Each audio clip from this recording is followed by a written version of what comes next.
Hello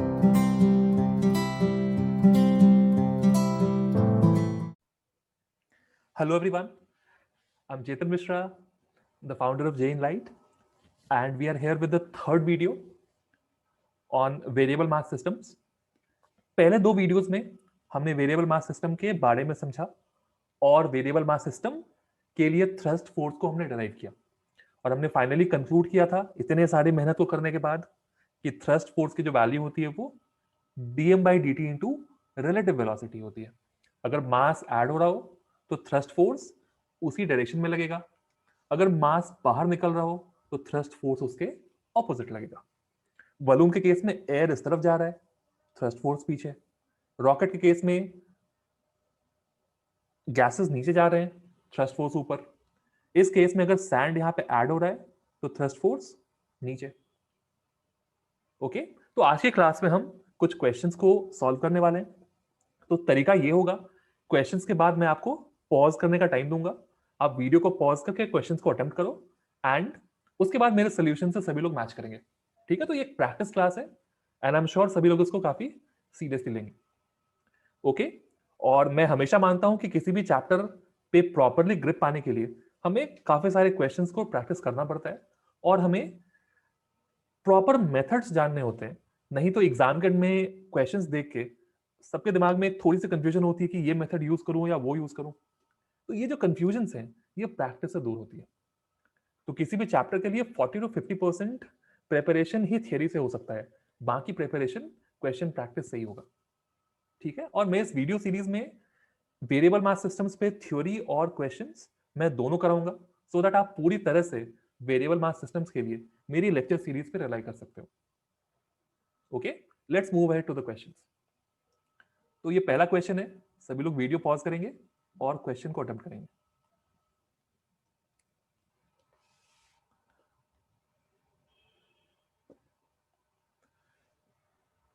okay, तो अब मैं इसको सॉल्व करूंगा।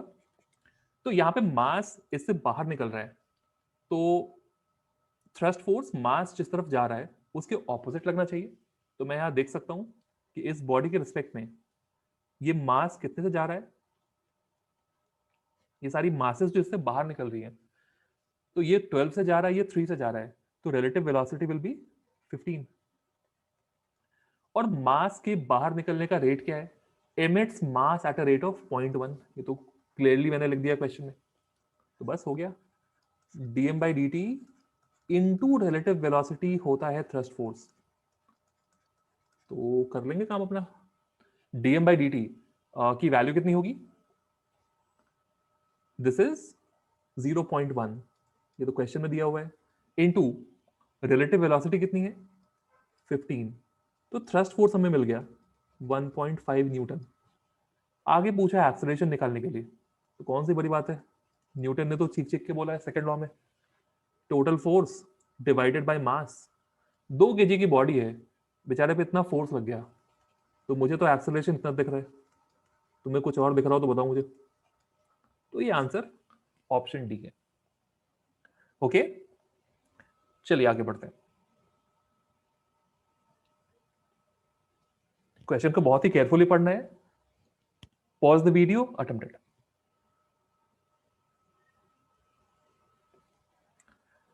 आई hope you are done with it. तो रॉकेट की बात करें, रॉकेट का मास है 600 kg और ये गैसेस एमिट कर रहा है 20 kg/s। हमारे काम की जो जो चीज है ना, हम उसको यहां से सेपरेट कर लेंगे।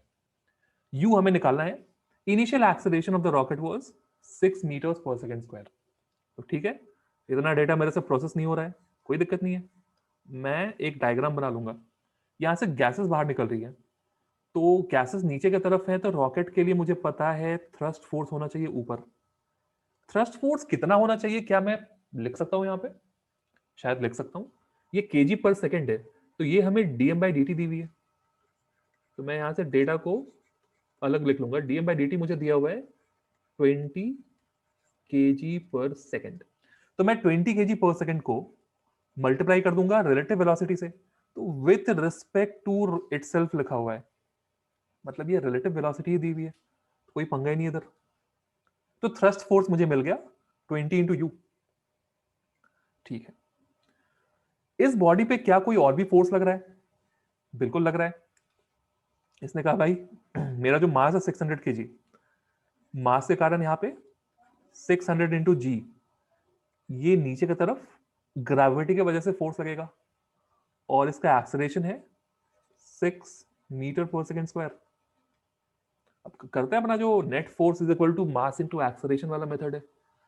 तो बॉडी ऊपर जा रही है, मतलब पक्का ये फोर्स तो ज्यादा रहा होगा।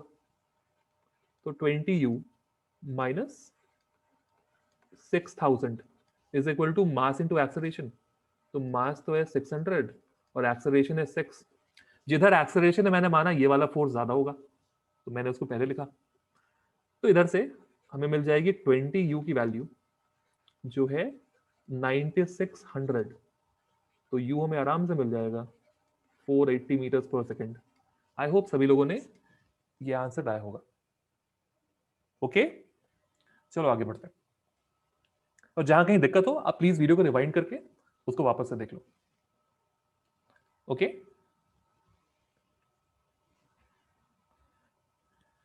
तीसरा सवाल, वीडियो पॉज करना है और जल्दी से सॉल्व करो।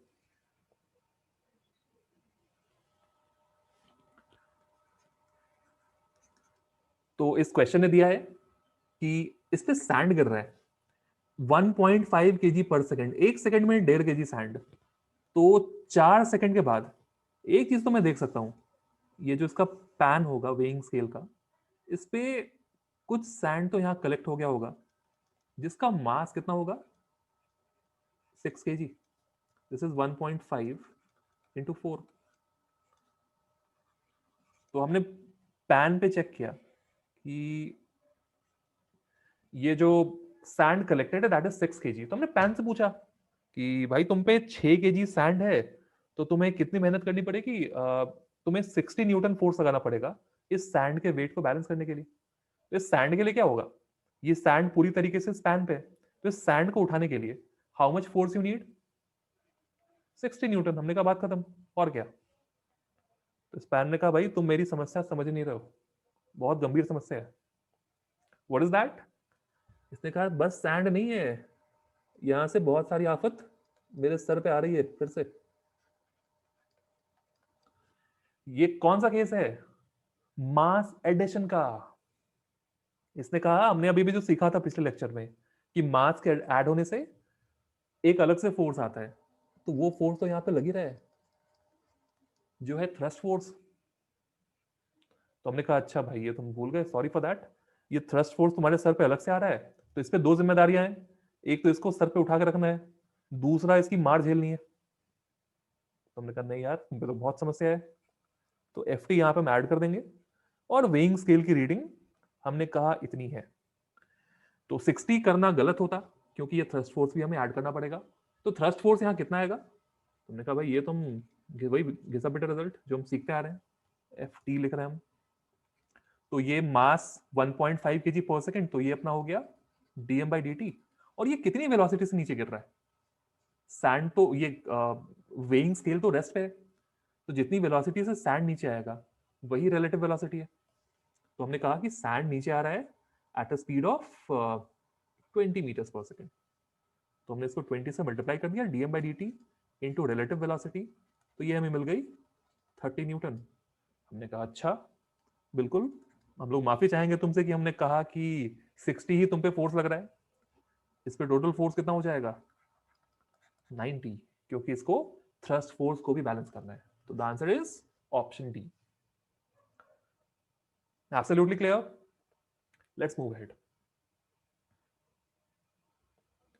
Pause the video and attempt the question.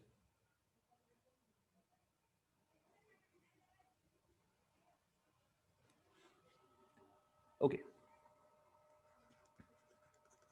तो यहां पे ये फोर्स इस कंटेनर को पुल कर रहा है, तो मैं देख सकता हूं कि इस कंटेनर की जो वेलोसिटी है, इस कंटेनर की वेलोसिटी है 25 मीटर्स पर सेकेंड। और ये रेन ड्रॉप यहां जो नीचे गिर रहा है, rain drop these are falling vertically, तो ये V से नीचे गिर रहा है। तो यहां मुझे क्या करना पड़ेगा? मुझे यहां पर रिलेटिव वेलोसिटी मतलब हो सकता है कुछ रेन कलेक्ट भी हो गया हो, ठीक है। तो ये कंडीशन मुझे दी हुई है, यहां से रेन ऑब्वियसली बहुत सारे ड्रॉप्स होंगे, मैंने सिर्फ एक को ड्रॉ किया है। तो पहली चीज जो मुझे दिख रही है, इसकी वेलोसिटी कांस्टेंट है, मतलब इसका एक्सेलरेशन 0 है। मतलब एक फोर्स को हम देख पा रहे हैं, मतलब कोई और फोर्स है जो हमें यहां पे दिख नहीं रहा। वो कौन सा फोर्स होगा? वही होगा थ्रस्ट फोर्स। और यहां से मैं एक कंक्लूजन तो निकाल सकता हूं कि ये दोनों फोर्सेस बराबर होंगे। मतलब ये फोर्स एक्चुअली नहीं होता, ये मासेस के ऐड होने के कारण एक इक्विवेलेंट फोर्स है, ठीक है। ये हमने अलग से लगाया नहीं है। तो यहां पे ये नेट फोर्स है जो इस कंटेनर पे लग रहा होगा, और ये दोनों बराबर होने चाहिए ताकि ए 0 हो जाए। तो मैं अगर कंटेनर के रिस्पेक्ट में चेक करूं, इस चीज को सबको ध्यान से देखना है। अगर मैं कंटेनर के रिस्पेक्ट में चेक करूं, तो कंटेनर की वेलोसिटी थी 25। तो कोई आदमी अगर कंटेनर पे हो, उसको रेन ड्रॉप की वेलोसिटी क्या दिखेगी? v तो वर्टिकली है, लेकिन उस आदमी को कंटेनर की वेलोसिटी दिखेगी 0। ये वेलोसिटी उसको नहीं दिखने वाली। उसको दिखेगा कि इंस्टेड ऑफ वो आगे जा रहा है, ये रेन ड्रॉप ही पीछे जा रहा होगा। थोड़ी देर के लिए वी को भूल जाओ। अगर ये यहाँ पे स्टेशनरी होता और ये कंटेनर 25 से आगे जा रहा होता, तो इस कंटेनर में अगर कोई आदमी हो, उसको दिखेगा कि ये रेन ड्रॉप पीछे जा रहा है 25 से। तो जिस केस में वेलोसिटी के दो कंपोनेंट्स हो, तो यहां पर थ्रस्ट फोर्स भी दो होगा।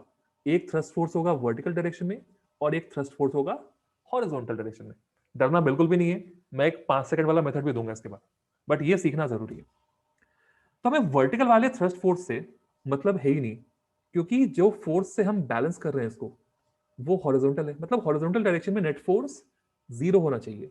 इसका मतलब ये फोर्स और ये फोर्स, मतलब इसके कारण जो फोर्स आएगा और इसके कारण जो फोर्स आएगा, उन दोनों में से हमें सिर्फ इस पे फोकस करना है। ये वाली रिलेटिव वेलोसिटी, हमें उस पे फोकस करना है। तो अगर मुझे थ्रस्ट फोर्स चाहिए, फॉर्मूला में लिख देता हूं एक्स डायरेक्शन में, तो हमें देखना पड़ेगा dm by d t into relative velocity in x direction. अगर हमें थ्रस्ट फोर्स चाहिए वाई डायरेक्शन में, ठीक है, तो ये है dm by d t into relative velocity in y direction. तो ये सिर्फ क्वेश्चंस नहीं है, मैं इसका हेल्प से आप सबों को कुछ थ्योरी भी सिखाने की कोशिश कर रहा हूं। तो एक्स डायरेक्शन में थ्रस्ट फोर्स यहां कितना हो जाएगा? तो ये हमने जो थ्रस्ट फोर्स लिखा था, ये सिर्फ इसका एक्स कंपोनेंट होगा, वाई कंपोनेंट तो नीचे लगेगा। हमें वाई कंपोनेंट से मतलब भी नहीं है, मुझे सिर्फ इससे मतलब है। तो यहां देखो ये कितनी आसानी से मिल जाएगा। थ्रस्ट फोर्स एक्स डायरेक्शन में कितना आ जाएगा? DM by d T. DM by d T question ने कितना दिया है? 200 ग्राम पर सेकेंड। तो मैं इसको लिखूंगा 200 ग्राम पर सेकेंड को 0.2 into relative velocity in x direction. तो ये तो रिलेटिव वेलोसिटी हो गया वाई डायरेक्शन में, ये है रिलेटिव वेलोसिटी एक्स डायरेक्शन में। तो मुझे मल्टीप्लाई करना पड़ेगा 25 से, और ये आंसर आ जाएगा 5 न्यूटन। मतलब एक्स डायरेक्शन का जो थ्रस्ट फोर्स है दैट इज 5। मतलब ये फोर्स भी 5 होना चाहिए, तभी जाके इसका एक्सेलरेशन 0 होगा। तो इसका करेक्ट आंसर है 5। आगे बढ़ने के पहले please ensure that you understand this method, okay. तो ये था अपना पहला मेथड। सेकंड मेथड, इसमें ना मैंने कहा भाई थ्रस्ट फोर्स सब भूल जाओ, न्यूटन ने क्या कहा था हम उसकी बात याद करते हैं। न्यूटन ने बोला था that rate of change of momentum is force. ये अपना दूसरा मेथड है। तो मैंने कहा टाइम टी के बाद इस सिस्टम का लीनियर मोमेंटम कितना होगा? तो लीनियर मोमेंटम के लिए हमें वेलोसिटी चाहिए, वेलोसिटी तो हमेशा 25 है, तो यहां तो कोई पंगा है ही नहीं। इस सिस्टम का मास चेंज कर रहा है, तो मैं मास निकालने की कोशिश करूंगा। तो इसका मास हो जाएगा, दिस इज 0.2 kg पर सेकेंड। तो यूनिटरी मेथड लगाते हैं, टाइम टी में कितना हो जाएगा? 0.2 इंटू टी। तो मैंने इसका लीनियर मोमेंटम लिखा टाइम टी के बाद, तो टोटल मास कंटेनर का मास प्लस जितना वाटर इसमें कलेक्ट हो गया है इसका मास इंटू 25। न्यूटन ने बोला था इस मोमेंटम का rate of change external force होगा। तो एक्सटर्नल फोर्स यहां कितना है, F।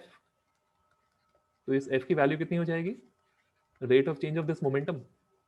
तो m का डिफरेंशिएशन 0, 0.2 t का डिफरेंशिएशन 0.2 t का तो 1 हो जाएगा इंटू 25।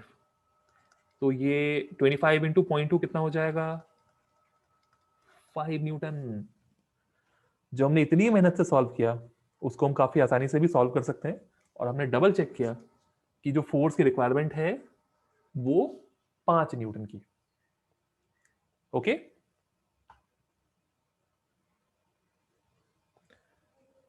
अगला क्वेश्चन, ये इस वीडियो का लास्ट क्वेश्चन है, please pause and attempt it. Fine. तो इस क्वेश्चन में हम देख सकते हैं दैट इस कंटेनर से मास, मतलब लिक्विड यहां से बाहर आ रहा है, ठीक है। तो ऑब्वियसली कुछ मास यहां से बाहर निकलेगा, तो इस पे एक थ्रस्ट फोर्स लगना चाहिए और वो पीछे के डायरेक्शन में लगना चाहिए, हम ये भी देख रहे हैं। लेकिन ये थ्रस्ट फोर्स कितना होगा ये निकालने के लिए हमें चाहिए होगा dm/dt और रिलेटिव वेलोसिटी। dm/dt हमें यहाँ पे फिलहाल तो नहीं पता है, देख के तो मुझे नहीं पता चल रहा, तुम्हें चल रहा हो तो बता दो मुझे। और रिलेटिव वेलोसिटी ये 10 है, this container is at rest, तो रिलेटिव वेलोसिटी कितनी हो जाएगी, 10 ही होगा। टाइम पास के लिए 10 - 0 लिख देंगे हम। तो ये आंसर हमें दिख रहा है dm/dt इंटू 10, मतलब कहीं से मैं dm/dt निकाल दूं तो जीवन की सारी समस्या यहाँ पे खत्म हो जाएंगी, ठीक है। तो dm/dt हम कैसे निकालें, कोशिश करते हैं। मैंने क्या किया ना, मैंने एक बहुत छोटा सा टाइम इंटरवल dt लिया और मैं उस dt में इस सिस्टम को एनालाइज कर रहा हूं। ओके, तो मैंने देखा कि जो पार्टिकल यहां पे था टाइम dt के बाद वो थोड़ा आगे बढ़ गया होगा, जो वाटर का जो छोटा सा पोर्शन यहां पे होगा वो टाइम dt में कितना आगे चला जाएगा, 10 इंटू dt। तो ये जो वाटर यहां से बाहर आएगा, मैं कह सकता हूं वाटर का एरिया ऑफ क्रॉस सेक्शन क्या होगा, जितने एरिया से वो बाहर निकल रहा है उतना ही area of cross section water का होगा। This is the water that comes out whose length would be 10 dt, और एरिया ऑफ क्रॉस सेक्शन उतना ही होगा जितना इस ऑरिफिस का है। तो इसका एरिया ऑफ क्रॉस सेक्शन मुझे दिख रहा है 5 सेंटीमीटर स्क्वायर। मतलब इस छोटे से पार्ट का अगर मैं वॉल्यूम निकालूं, वॉल्यूम भी थोड़ा सा ही होगा, तो डी वॉल्यूम लिखते हैं। This will be equal to area of cross section, मतलब 5/10⁴ into the length, length is 10 dt, ठीक है। तो ये वॉल्यूम मुझे दिख रही है, दिस इज 5/1000 इंटू dt। इसको हम लोग आगे यूज करेंगे। इस छोटे से पोर्शन का अगर मुझे मास निकालना हो तो मैं डीएम की बात करूंगा। डीएम होना चाहिए था डेंसिटी इंटू वॉल्यूम।